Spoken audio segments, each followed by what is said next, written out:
Hey, look at you, all grown up and needing car insurance. You don't have to freak out if you got a driving record that's not so hot or worry if you aren't sure exactly what you need. Able Insurance has your back. Pass up the national insurance companies where you're just another number and keep your auto insurance right here in Charlottesville. 979-0814 is the number. AbleInsurance.com is the site. Go. What up, though, BallHawk Show. Say it one more time. What up, though, BallHawk Show.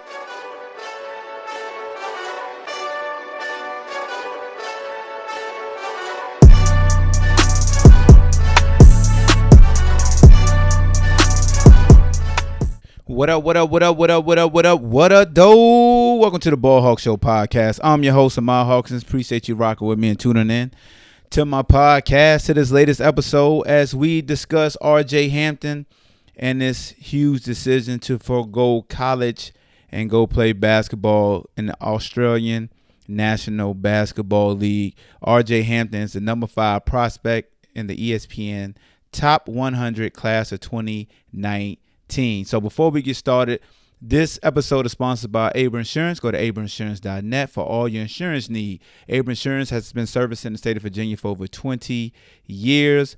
If you need home, business, auto, life insurance, holler at Billy and Charlene White, the good people at ableinsurance.net, and tell them the BallHawk sent you. Also, if you're looking for somewhere to live, you're looking for a place, you're looking to invest into a property, holler at my man Connor Murray at Connor Murray Realtor. Follow him on Facebook. Also, you can get in touch with him on Instagram at Connor Murray Real Estate. So if you're looking for any type of luxury homes, looking for townhomes, farm homes, anything you need, man, Connor definitely take care of you. So you got your insurance, and once you get your insurance, or you get your home first and then you get your home insurance, we're able. And tell both of the guys that the BallHawk sent you. So let's jump right into it, man, because I definitely wanted to talk about this with Memorial Day and the holidays and everything taking place this week. I wanted to take my time and discuss my thoughts on RJ Hampton and this major decision that he made as far as foregoing college and going to focus on his professional basketball career. A lot of narrative has been thrown out there over the years about education and the importance of having a fallback plan in every sport. But it seems like basketball and football catches the brunt of these education warriors because baseball players have been foregoing college for many, many years, going into farm systems, and that's the bottom of the barrel. But people allow them to it because that's the status quo. But in basketball and football, it's frowned upon for somebody to leave their respective university first to further try to reach their ultimate goal of being a professional. So RJ Hampton, as I stated earlier, here's a kid that reclassified in high school so he can graduate early. He had a 3.7 GPA. He had a 1,300 SAT score. This young man, both of his parents went to college. His mom has her master's degree, and he stated that education is a big thing in our family. But this is about focusing 100% on basketball. You can always go back to college, but there's only a short window as an athlete where you can play professional basketball or professional sports, period. And I want to take advantage of that. I think that challenging yourself on a daily basis is the best way to improve. So with that being said, RJ shared with ESPN that his number one goal is to play in the NBA. He said, I wanted to be an NBA player before I ever wanted to be a college player. This is about getting ready for the next level faster and more efficiently. So he's going to sign a contract with the New Zealand Breakers of the Australian National Basketball League. His deal will be roughly $500,000, around $500K, plus possible shoe deal. His family, from what I understand, will travel with him to New Zealand. New Zealand, my fault. I'm just getting tongue tied. It's an English-speaking country, so that makes it easier for the transition. If you've been paying attention also to ESPN's projections for the 2020 draft, they have him projected as a number 6 pick. And as you can see, when ESPN usually has you in that top 10 realm coming out of high school for the future draft, meaning you're going to be a one and done guy, it usually stick. You can look at a guy like Cam Reddish that really didn't do a lot at Duke, but everybody understood what he brings to the table, and he's still projected to be a lottery pick, even though you have folks saying he was not ready for the NBA because of what was on display at Duke. So breaking down Hampton in the size, he's a positional size at 6'5". He weighs only 188 pounds right now with a 6'8" wingspan, as well as his creativity of changing speeds, operating out of pick and rolls, and finding teammates on the moves give him potentially the highest upside of any guard in his class. He will likely be scouted heavily by the NBA executives all season in the Australian NBL, as he is expected to play a feature role on the Breakers.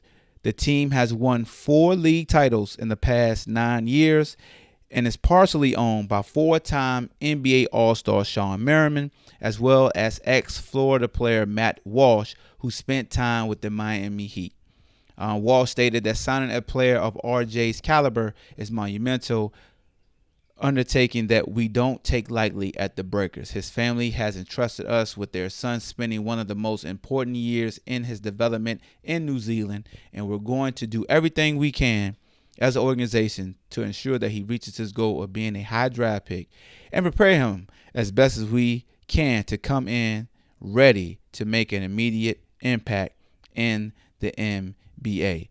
Hampton, he lives in Dallas, and he stated that watching international basketball phenom Luka Doncic, I can't never say his name right, but Luka D with the Mavericks this season helped him realize the merits of exploring alternative development paths. If y'all don't know, Luka has been playing professional since he was like 14, 15, 16, something like that. And that's what they do overseas. They have programs, whether it's basketball, whether it's soccer, built over there. They have, you could go to college and learn, or you could go to college or sports and learn. And that's an international thing. Over here in the States, we have this, you got to get your education because you got to have a fallback plan just in case, because, you know, that's just what we do. You got to go to college because the studies say this, the numbers say that. Not understanding that everybody doesn't have the same career path. Everybody doesn't have the same dreams and aspirations. And I understand any and everybody that, you know, preaches the education route, but we got to understand that the world is evolving. The way that these players are thinking are evolving. They're becoming smarter. There are more gateways and alleyways to become successful. That's why, you know, for the people that don't know, I went to University of Virginia fan, cover basketball and football. As of right now that I'm recording this, is 4:31 Eastern time. Mamdi Diakite has until 11:59 Eastern time PM to decide if he's coming back to UVA or if he's remaining in the draft. And you have a lot of folks questioning why Cal Guy, why Ty Jerome. Well, not Ty Jerome, because Ty Jerome is considered a first-round pick, but why Cal Guy or Mamdi Diakite will leave early instead of staying one more year in school, because that could help them develop. Not understanding that the two games are different, and also a lot of these young men just want to be compensated for their sport. They want to get paid. They want this sport to become a full-time job. And yes, we as fans, you want the player to stay with your university, and you want to watch them, you want to brag on them, you want to be able to meet them and talk to them in person. And yes, you do want the best for them. Nothing develops you for the professional game more than the professional game if you are up there and you're getting looks and you're getting scouted. And that's why I applaud R.J. Hampton for his decision. I remember when Brandon Jennings did it when he first came out and he went overseas and everybody thought he was crazy. He was a 6-foot nothing, 155-pound guard that ended up just going over there for 1 year, didn't light the league on fire, but still got to the NBA and played at least a decade. From my understanding, I ain't looked up his years of service, but you get what I'm saying. Many guys want to take that route because they're making you a one and done. You have to go to college for 1 year. Now, the main reason why I really respect RJ Hampton is because he's not pulling a Ben Simmons. If you watch the documentary on Ben Simmons that's available on Showtime On Demand, he wasted a scholarship in a sense that he was just going there for basketball. And how the NCAA worked, he didn't go to class. And about the time they found out he didn't go to class and eligibility requirements came about, he was deemed academically ineligible. He didn't care. He was just there to put in his 1 season so he could go to the NBA. Now, a guy like Ben Simmons should have just stayed over there and played in New Zealand, but that option probably wasn't as lucrative, or the thought process wasn't the same as it is today. And that's why players have to continue to just identify the algorithm of professional sports. And that's what fans got to understand, the algorithms of professional sports. The Stone Age is done. Everybody doesn't want the education for free right now. They would rather go out, play, see if they make it, see if they don't. But at the end of the day, if they truly feel like basketball won't be in their future, because a lot of the times, a lot of the guys who play overseas or play in the NBA for 4 or 5 years, no matter what, once they done playing, they still going to be connected to the game in some capacity, whether they're a personal trainer, whether they're assistant coach, whether they try to become a head coach. But those relationships that they build through their professional sports allows them to have that leg up because they have the on-site experience that a lot of us that have our college degree that go play professional sports and then retire and want to get in the workforce world, we lack that experience. And then when you're up in age, you're not as attractive. So that's what a lot of people got to realize is that, yeah, you want your degree. In the perfect world, yes, you want to go to college, get your degree, then take your shot at whether it's the NFL, the MLB, go as many years as you can, whether, you bounce around or you may be signed from day one. But regardless, you're never set because those millions of dollars is only a blip on a piece of paper. If you could just pull out a sheet of paper right now and you could just draw a circle in between the 2 lines, that's how long the millions really going to last you if you don't take care of it. That's anything in life. Whether you have your degree and you get you a great paying job, you still got to perform. You still got to manage your money. So regardless, everybody's in the same boat when they come to generating revenue and putting those finances away and trying to make sure it sustains and lasts you to the day you retire and you want to kick back and chill.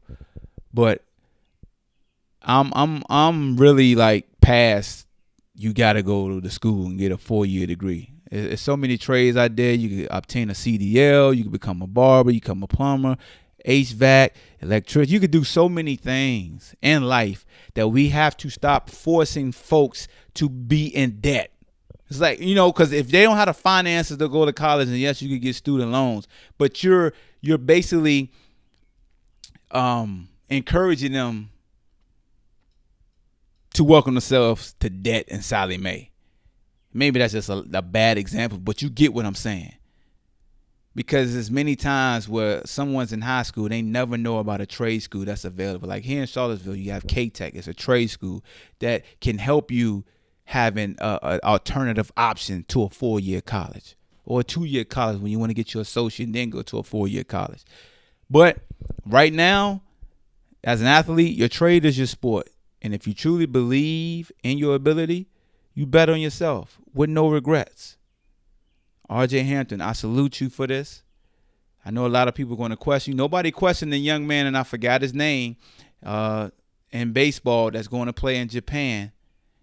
And he's getting paid millions, and it's a way that he found a loophole to where his years of service to where when he does get to the MLB, he won't have to wait that long for the huge contracts you see the Mike Trouts and stuff have. But in baseball, that's the norm, so they don't frown upon that.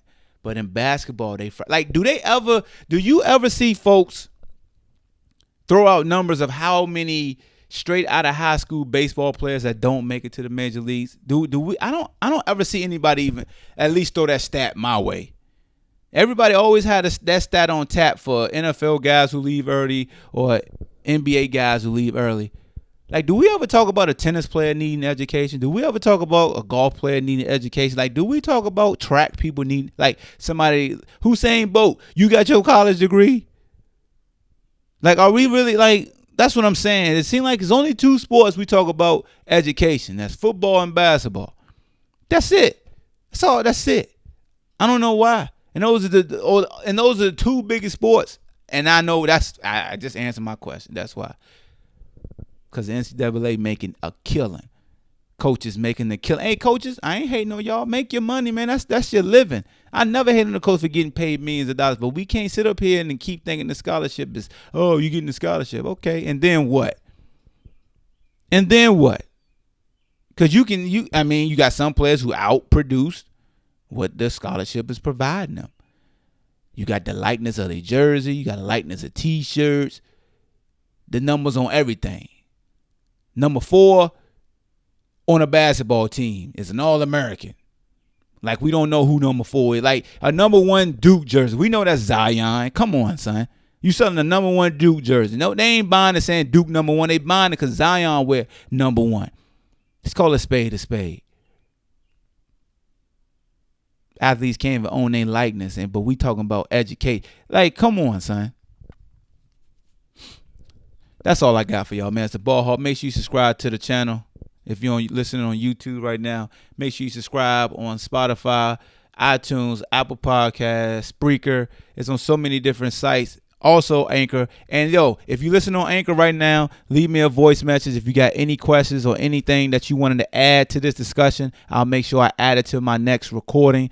Again, you go to anchor.fm, go to the voice message option for this episode, and you can provide me feedback, whether it's a question, whether it's a rebuttal, anything. And I'll be sure to add it to the next episode, and I'll answer or I'll concur or do whatever I feel like I got to do with your voice message, man. It's the Ball Hawk. We out.